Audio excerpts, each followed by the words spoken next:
transaction yung nangyari. I guess, kumpleto rin ho kami ng mga dokumento at lahat. Kaya naman isang malinis at mabilis na transaction yung nangyari ngayon sa pagpa-file sa COMELEC. Compared with last filing nito, mas iba ngayon? Parang pareho lang naman because I guess we were prepared before everything else. Kaya naman ho, naayos lahat. Concept, why Giting ng Pasig ngayon pa rin? Why Giting ng Pasig? I think sabi ko nga more than anything, Giting ng Pasig is not just a name. It's a vision, it's a principle, it's more than just a name and it's more than just a personality. I think Giting ng Pasig stands and what will represent Pasig in the coming future. For sure, marami na po tayong mga nagawang mga programa o ordinansa para sa mga Pasigenyo. Ano po yung mga nagawa na po natin? Sa mga Pasigenyo, unang-una dyan yung Comprehensive Solo Parent Act na nagbibigay ng 1,000 kada buwan sa lahat ng solo parents. Yan po ay na-expand na natin. Pangalawa ho, yung Pasig Youth Code na na-develop na rin na po natin. Lahat po yan ay pasado na.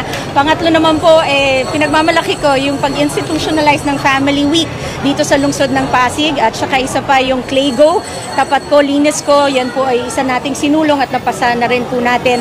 Sa pagkakataong ito, ongoing na po ang PWD code na ginagawa rin po natin. Siyempre, may mga nagtatanong din po, ano pa po ba yung ma-expect natin kay Konsihala Angelo De Leon? Marami pa ho.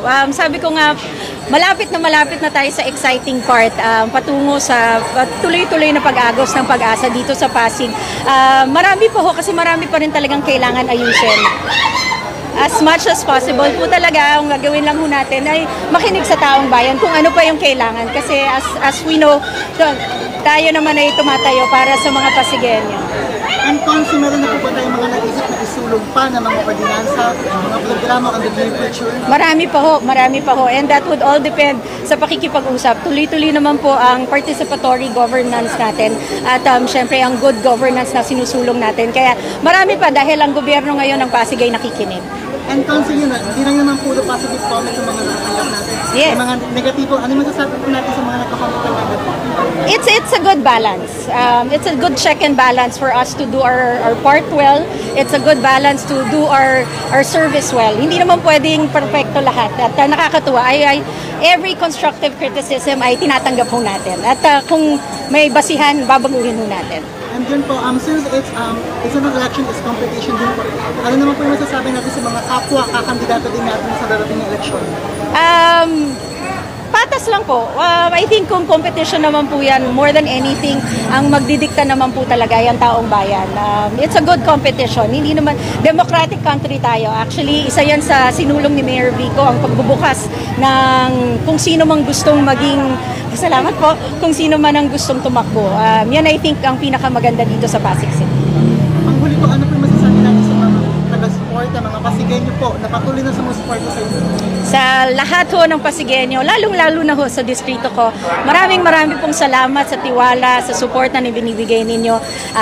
Nakikiusap ho ako ulit kung bibigyan niyo ho ng pagkakataon na magsilbi po sa inyo. Sabi ko nga, sana bigyan niyo ho ako ulit ng pagkakataon maging TGIS, maging tapat, gawain na serbisyo, tapat sa serbisyo, tapat sa Pasigenyo, maging hindi lang puro salita, kundi maraming gawa dahil tunay naman na marami pang kailangan gawin dito sa Pasig.